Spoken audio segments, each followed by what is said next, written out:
Saudara, mari kita lanjutkan lagi pembahasan kita mengenai puncak daripada sekolah kepemimpinan itu. Iya kan? Dalam perspektif ilmu silat itu. Ya. Seperti yang diceritakan dalam cerita silat gitu, ya kan? Jadi kita melihat sudah ada pernah membaca tentang Satu Ichi, pendekar buta menurut versi Jepang. Si buta dari gua hantu menurut versi Nusantara ini kita. Lalu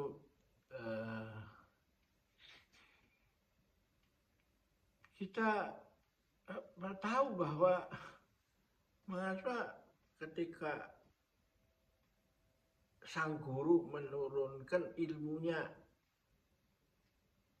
yang sebagai pamungkas, itu melatih muridnya itu dengan meditasi, ya,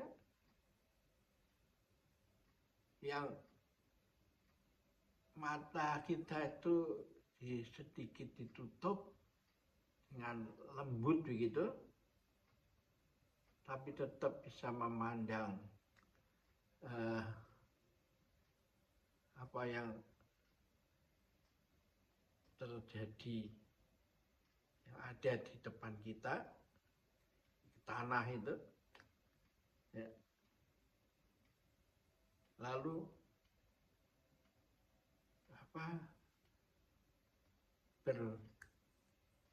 berusaha supaya menjadi hening. Hening disingkat dengan ning. Diam, meneng disingkat jadi neng. Nung, menggunung, dan nang gitu ya. Ini diceritakan dalam buku ini ya, The Dancing Leader, yang saya sebagai editornya ya, diterbitkan oleh Kompas ya. Ning, neng, nung, nang gitu. Dan mengapa lalu kita tahu bahwa pemimpin itu, kalau sudah demikian, tak bisa lain dia menjadi orang damai itu. Hanya orang yang damai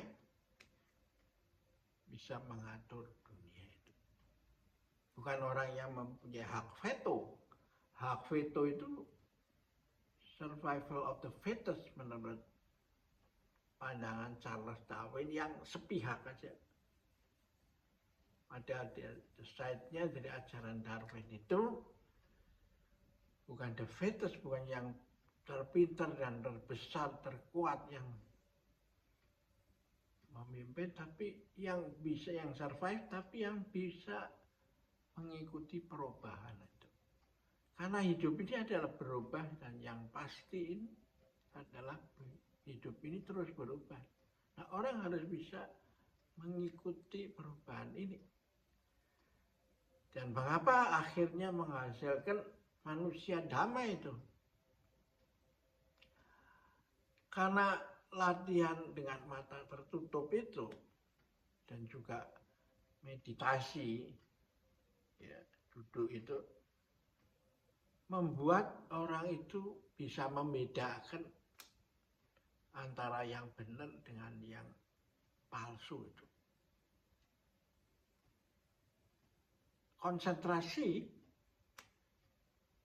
itu membuat orang bisa terkecoh itu. Karena apa? Karena kalau konsentrasi di depan, belakang kita lemah. Konsentrasi di kanan, kiri kita lemah. Dan sebaliknya tuh, konsentrasi di atas, di bawah lemah. Dan sebaliknya itu. Jadi kalau Anda konsentrasi, kusuk. satu arah, maka Anda gampang sekali terjebak dalam pertempuran itu ya. Nah, karena itu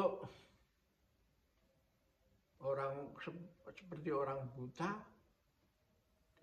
maka dia harus menjadi orang yang damai itu, ya. Dan supaya damai itu, perhatian kita ada di tengah itu, yaitu di tantien itu, 4 jari di bawah pusar itu. Ya.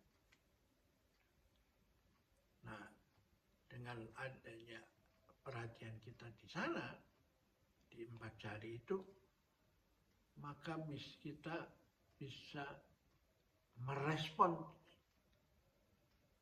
gitu, serangan dari manapun datangnya just in time itu, ya.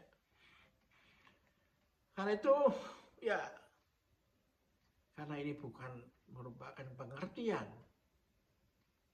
maka sebaiknya dijadikan mata pelajaran yang seperti kita tiap pagi harus sikat gigi itu, ya. Dijadikan semacam latihan rutin bagi seorang yang sedang dididik menjadi pejabat publik itu. Karena sebelum kita action, kita masih tahu penyebabnya dulu. Itu pola kerja SOP daripada pemimpin bukan lagi si Judge Act, tapi here Judge Act itu. Bukan melihat, memutuskan dan bertindak, tapi mendengar, memutuskan dan bertindak. Here Judge Act. Nah, inilah yang diajarkan oleh